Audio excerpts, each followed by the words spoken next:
Hello there, everyone. My name is Ayumu Kagami, and I've been taking a bit of a dabble with Fire Emblem Birthright. Fates is what both of them are. It takes two different stories, and it develops a game around both of them. There are combo packs where, at a point, you have to make a choice on which game you want to follow, but you have to have that game, or the data at least, on your system. It was like $60 for both of them. One's digital, one's not. And then it was 40 separate, so if you bought them separately. It takes place between the warring kingdoms of Hoshido and I think Nor is how it'd be pronounced. And it has a big feel to me of basically Japanese style combat versus medieval ages. As you can see right up there, with the style of the characters in it. You can also choose to be male or female in it. So I can't have any gameplay up of this because I can't record with 3DS, but I want to talk about it a little bit. I picked it up shortly after its launch, and I've been dabbling with it. It is a JRPG, turn-based, but it's also grid-based. Similar to, all the other Fire Emblem games, and Disgaea, and even Pokemon Mystery Dungeon, initially. And it has, for the difficulties in the game, for people who are fans of the genre, there is a classic mode where when a character dies, they're dead forever. If they're integral to the plot, you just can't use them. Or at least that's what I've seen in this. Because I had one of the more important characters die on me. So, but they're still in the plot. I'm not sure if minor characters that happens to, because I haven't let them die yet. Rest in peace, Sakura. I can only speak for the Birthright game. When you have to make your choice, Conquest is supposed to be the harder version of the game. Birthright gives you chances to grind, I think, almost infinitely.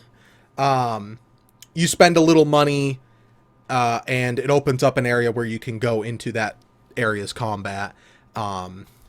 It's like 200 gold, and for beating it, you'd get like 1,000 back. So that's why I say almost infinitely.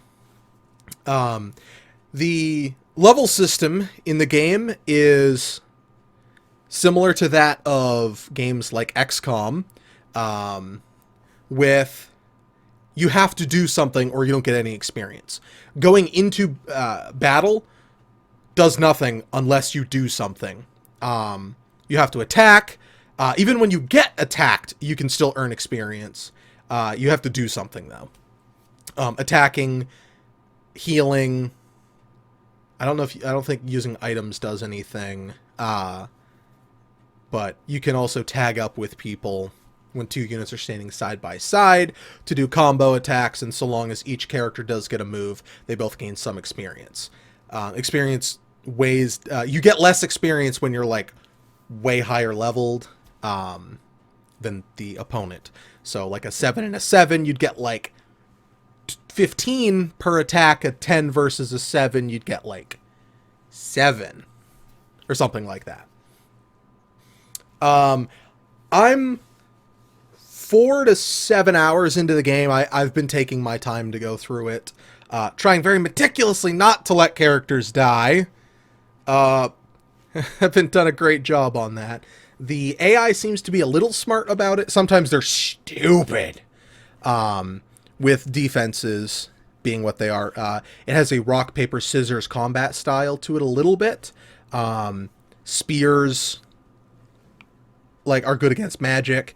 Magic is good against swords. Swords are good against arrows. Arrows are good against spears. Something similar to that. I probably have those wrong. But sometimes characters will attack you even if they literally can do 0 damage. And it does show you what the damage would be. You can use different types of weapons.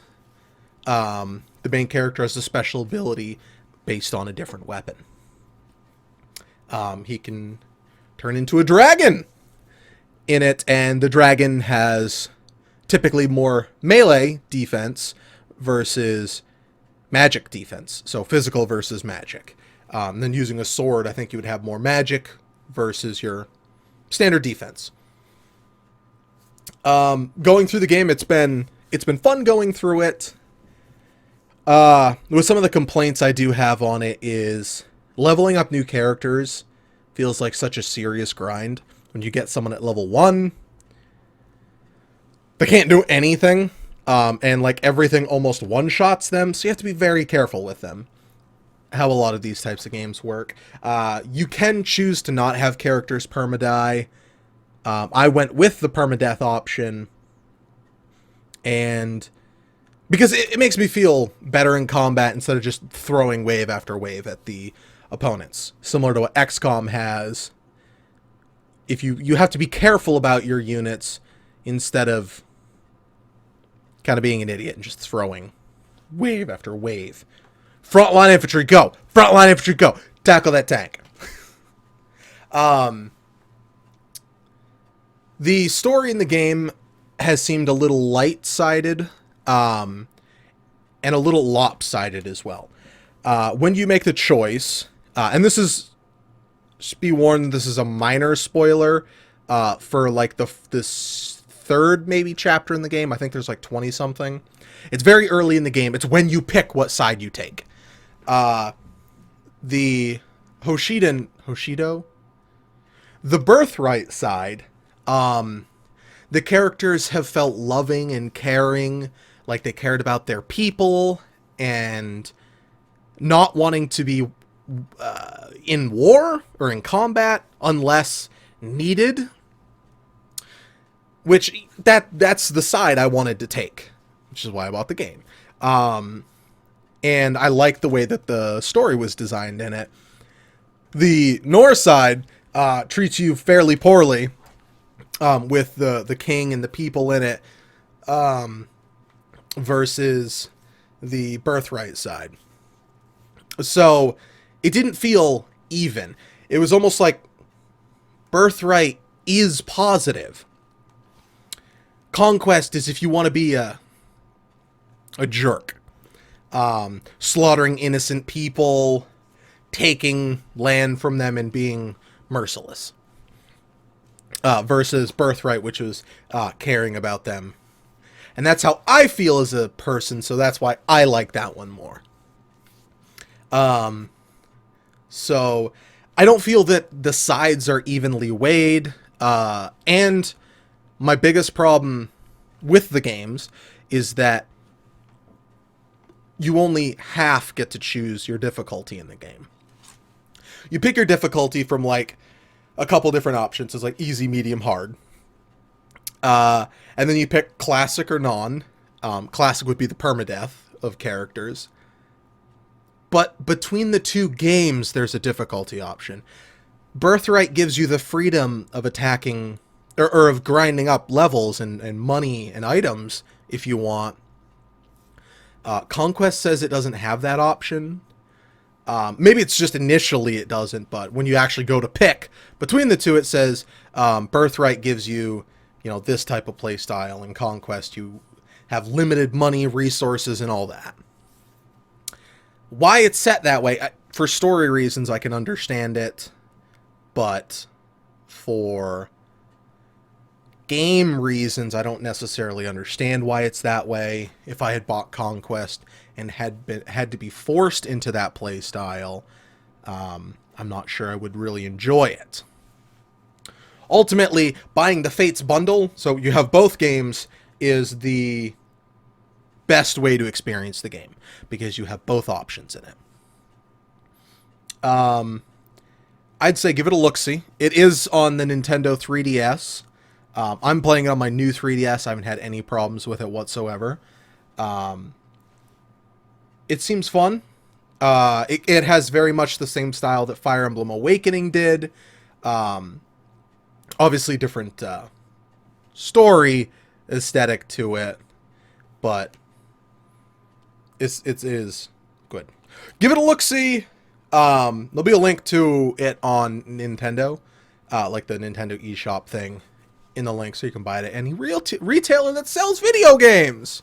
Because don't buy it at Shaw's. Shaw's doesn't have video games. Yeah. But thank you very much. Did you like this style of video? Let me know in the comments. What did you think of the Fire Emblem Fates games? In down below. I'm going to be making these type of videos are going to be less.